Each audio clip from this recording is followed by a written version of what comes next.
Hello all of you, welcome to my channel. ఈరోజు వచ్చేసి మన టాపిక్ ఏంటి అని అంటే పోస్ట్ ఆఫీస్ స్కీమ్ అండి. ఇంకొక పోస్ట్ ఆఫీస్ స్కీమ్తో అయితే మేము ముందుకు వచ్చాము ఈరోజు వీడియోలో. ఆల్రెడీ మనం పోస్ట్ ఆఫీస్లోని ఆర్డీ స్కీమ్ మీద, పోస్ట్ ఆఫీస్లోని ఎఫ్డి స్కీమ్ మీద, పోస్ట్ ఆఫీస్లోని పీపీఎఫ్ స్కీమ్ మీద అయితే వీడియోస్ చేస్తున్నాయి. వన్స్ చెక్ చేయండి వీలైతే. ఎందుకు అని అంటే పోస్ట్ ఆఫీస్ స్కీమ్స్ మంచి బెనిఫిట్స్ ఇస్తున్నాయండి. నార్మల్గా ఏంటి అని అంటే పెట్టుబడి అని అంటే పెద్ద పెద్ద ఇన్వెస్ట్మెంట్ అని అందరం అనుకుంటాము. కానీ వాస్తవానికి ఏంటి అని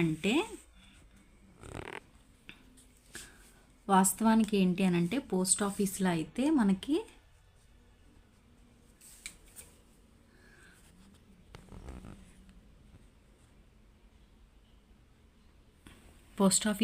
ఏంటి అని అంటే మనకి మంచి మంచి స్కీమ్స్ ఉన్నాయండి. ఆ స్కీమ్స్కి మంచి ఇంట్రెస్ట్ కూడా అయితే ఇస్తున్నారు. అందులో ఏంటి అని అంటే ఆర్డీ, పీపీఎఫ్, తర్వాత next fixed deposit scheme, next వచ్చేసి నేషనల్ సేవింగ్ స్కీమ్ ఒకటి ఉంది. ఇలా చాలా పోస్ట్ ఆఫీస్ స్కీమ్స్ గురించి అయితే వీడియోస్ చేస్తున్నాము. వన్స్ చెక్ చేయండి.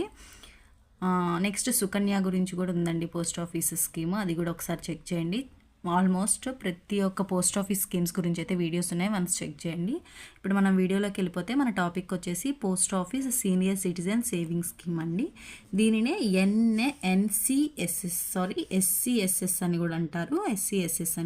అంటే సీనియర్ సిటిజన్ సేవింగ్ స్కీమ్. ఇప్పుడు ఈ పథకం గురించి మనం చూసుకునే దానికి ముందు ఒక చిన్న మాట చెప్తానండి. చాలామంది సీనియర్ సిటిజన్స్ ఏంటి అని అంటే వాళ్ళ ఏజ్లో ఉన్నప్పుడు అంతా బాగానే సంపాదించుకుంటారు, వాళ్ళ పిల్లలకైతే ఇచ్చేస్తారు. వాళ్ళకి వన్స్ ఒక 60+ ఏజ్ వచ్చేటప్పటికంటే వాళ్ళు ఇంకా unable to walk are unable to work properly అనమాట. వాళ్ళు ఏదైతే పని సరిగా చేసుకోలేని పరిస్థితికి వచ్చేసరికి పాపం మిగతా వాళ్ళని భారంగా ఫీల్ అవుతూ ఉంటారనమాట. వీళ్ళు ఏం చేస్తారంటే నా బిడ్డలే కదా అని చెప్పి ఉన్నదంతా అయితే పనిచేస్తారు. లాస్ట్ మినిట్లో వీళ్ళైతే బాగా ఇబ్బంది పడుతూ ఉంటారు. కానీ మ్యాక్సిమం మన పిల్లలకి ఎన్ని భాగాలు అయితే పెడతారో, అంటే ఏదైతే వాళ్ళు సంపాదించారో వాళ్ళ లైఫ్ మొత్తంలో ఏదైతే సంపాదించారో ఆ సంపాదించిన దాన్ని 3 పార్ట్స్గా చేసుకోవాలండి. వాళ్ళ పిల్లలకు ఒకవేళ 2 పిల్లలు అని అంటే ఇద్దరికి చెరొక భాగం ఇస్తే ఇంకొక భాగం వీళ్ళకి అయి ఉండాలన్నమాట. అప్పుడు మాత్రమే వాళ్ళు సంతోషంగా మిగతా జీవితాన్ని అయితే వాళ్ళు జీవించని రోజులు సంతోషంగా ఉండగలుగుతారు. లేదంటే ప్రతి ఒక్క రూపాయికి కూడా ఇంకొకరి దగ్గర చేజార్చాల్సిన టైం అయితే వస్తుందేమో అని నేను అనుకుంటాను. ఇది నా పర్సనల్ ఒపీనియన్ అంతే.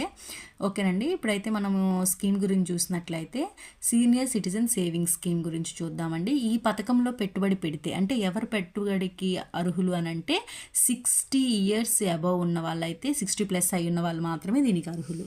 ఇక్కడ చూసుకున్నట్లయితే ఇది టోటలీ 5 years స్కీమ్ అండి. ఇది వచ్చేసి ఓన్లీ 5 years స్కీము. తర్వాత ఏంటి అని అంటే 5 years తర్వాత వీళ్ళు ఎంతైతే ఇన్వెస్ట్ చేస్తారో, ఎంతైతే పెట్టుబడి పెడతారో దాన్ని అయితే రిటర్న్ చేసేస్తారు. ఇది ఓన్లీ 5 years. ఈ 5 years ఏంటి అని అంటే వీళ్ళు ఎంతైతే అమౌంట్ని ఇన్వెస్ట్మెంట్ చేస్తారో ఆ యొక్క అమౌంట్ యొక్క ఇంట్రెస్ట్ని ఎవ్రీ క్వార్టర్ అంటే ప్రతి 3 నెలలకి ఒకసారి వాళ్ళు ఈ 5 సంవత్సరాలు ఏదైతే అమౌంట్ని ఇన్వెస్ట్ చేసి ఉంటారో ఆ ఇన్వెస్ట్ చేసిన అమౌంట్కి ఈ యొక్క ప్రతి 3 నెలలకు ఒకసారి అయితే వాళ్ళు ఇంట్రెస్ట్ని ఆ యొక్క సీనియర్ సిటిజన్ యొక్క అకౌంట్కి అయితే వేయడం అయితే జరుగుతుందండి. అంటే ఫర్ ఎగ్జాంపుల్ ఇక్కడ చూసుకున్నట్లయితే సపోజ్ మనం ఇక్కడ గమనించుకున్నట్లయితే దీని యొక్క మినిమం వాల్యూ వచ్చేసి 1000 అండి. మ్యాక్సిమం వచ్చేసి ఇక్కడ మీరు గమనించినట్లయితే మినిమం వచ్చేసి 1000, మ్యాక్సిమం వచ్చేసి 30 lakhs అనమాట. మినిమం వచ్చేసి 1000, మ్యాక్సిమం వచ్చేసి 30 lakhs.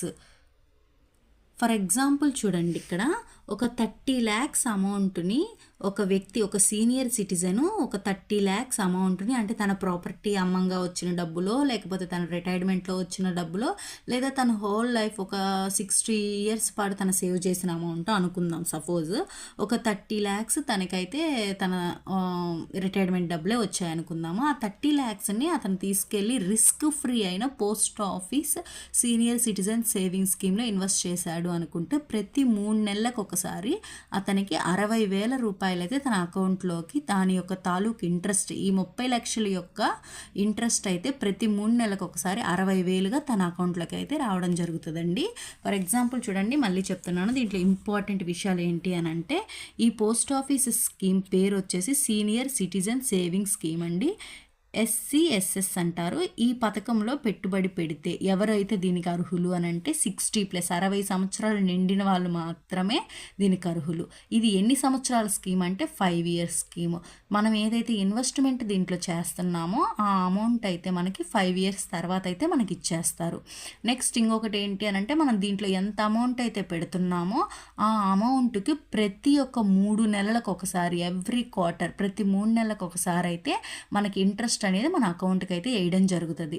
ఇందులో మినిమం అమౌంట్ ఎంత అని అంటే 1000, అదే మ్యాక్సిమం అమౌంట్ ఎంత అంటే 30 lakhs.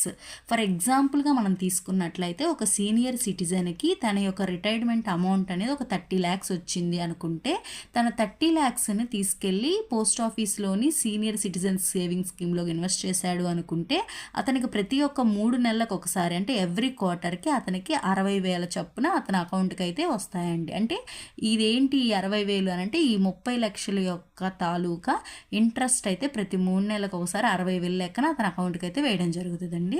ఈ పోస్ట్ ఆఫీస్ స్కీమ్ కూడా ఎవరైతే వృద్ధులు ఉంటారో 60 సంవత్సరాలు నిండిన వాళ్ళకైతే బాగా పనికొస్తుంది. ఇక్కడ మీరు 30 lakhs చెప్పారు కదా, అంత అమౌంట్ అందరి దగ్గర ఉండాలి కదా అనుకోవద్దండి. ఇక్కడ మినిమం అమౌంట్ మీరు అబ్జర్వ్ చేసినట్లయితే ఓన్లీ 1000 రూపీసేను. స్టార్టింగ్ 1000 నుంచి మ్యాక్స్ వచ్చేసి 30 lakhs వరకు ఉంది. అండ్ మినిమం అమౌంట్ అయితే చాలా తక్కువ అనమాట, 1000 రూపీసే.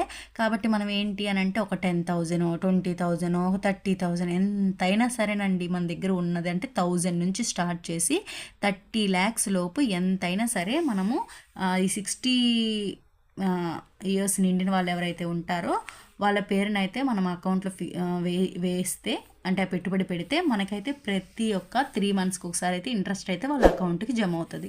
5 years తర్వాత వాళ్ళ అమౌంట్ అయితే తీసేసుకోవచ్చు. ఈ ఇన్ఫర్మేషన్ మీకు కొంచెమైనా యూజ్ అయ్యి ఉంటే లైక్ చేయండి, షేర్ చేయండి, సబ్స్క్రైబ్ చేసుకోండి. Thank you so much for watching.